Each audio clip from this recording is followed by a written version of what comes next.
Welcome. I am Julie Benay, the proud principal of the Swanton Elementary School. I am recording this message because I know that for many of you it's difficult to get out in the evening to go to an informational session. Especially tonight, February 23rd, the weather is not being very cooperative. The polls will open on Tuesday, March 3rd at 7 a.m. and they will close at 7 p.m. Voting takes place at the Village Complex on Route 78, right across from the Dunkin' Donuts. There are a few things I'd like you to think about as you go into that booth to cast your vote. I grew up in Jericho, which at that time was a very small town just a few miles south of here. The elementary school in Jericho was the center of the community, just as our elementary school here in Swanton is the center of our community. Whether it is young children enjoying a tumble time on a Saturday morning or adults having a rousing game of volleyball, our two gymnasiums are always busy. We open our doors at 7:30 every weekday morning, serving breakfast to a large number of our students. While school does get out at 3, our doors are open well into the evening with after-school programs, sports, and tutoring. There are only a few weeks during the summer for the custodians to clean the building thoroughly and wax the floors. Otherwise, the buildings are used for teacher coursework and summer school for students. We take our role as educators very seriously. You entrust us each day with your children, your grandchildren, and the future citizens of this state. We care for those children, we supervise them, we feed them, and we educate them. We keep them safe. We teach them their basic academic skills and so much more.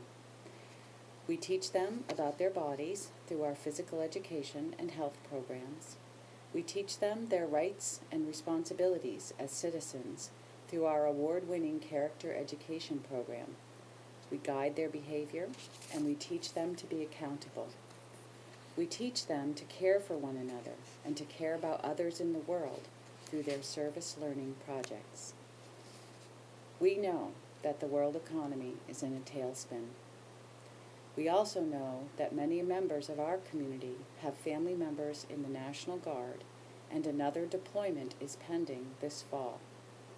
Our goal in constructing this budget was to provide as much security and safety as possible for our community's children. Their school should be a clean, safe place for them to come each day where things are predictable. We'd like them to see familiar faces and have a familiar schedule of classes and other learning opportunities such as music, instrumental music, and art. We want them to have safe, interesting playgrounds for their recess breaks and a strong physical education program that will help them to grow in a healthy way. We want them to be successful in their learning so they can grow up to be good citizens and productive workers.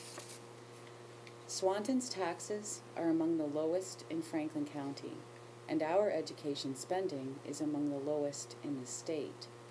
We know you've heard a lot in the press about the need to freeze school budgets and restructure schools.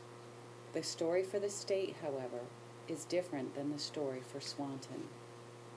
We've already begun restructuring efforts, which have resulted in improved test scores and a decrease in the number of students in special education. We feel we have always presented conservative, fiscally sound budgets. It's one thing to freeze a budget that is at or above the state average. It's a different story when you freeze a budget that is already one of the lowest in the state. We think that Swanton's children deserve the same quality learning experiences as children in the higher spending towns. We hope you agree.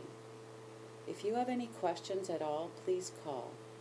The school buildings will be closed for floor waxing over the winter break, but I will be working in one building or the other most of the week, or you can call me at home. My number is in the book, and it's a toll call from Swanton, so if you call me, I will call you back.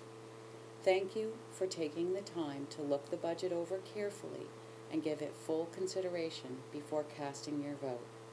I've written a brief explanation of every line in the budget, which you can read by downloading the PDF budget file from this website. Move your mouse over the blue arrow, and it will give you an explanation of what that amount of money is for in the school budget. I hope that you will vote not only with your heart, but with your head. Look carefully at the budget, think about this message, and cast your vote. I appreciate your support and your thoughtful consideration of the school budget.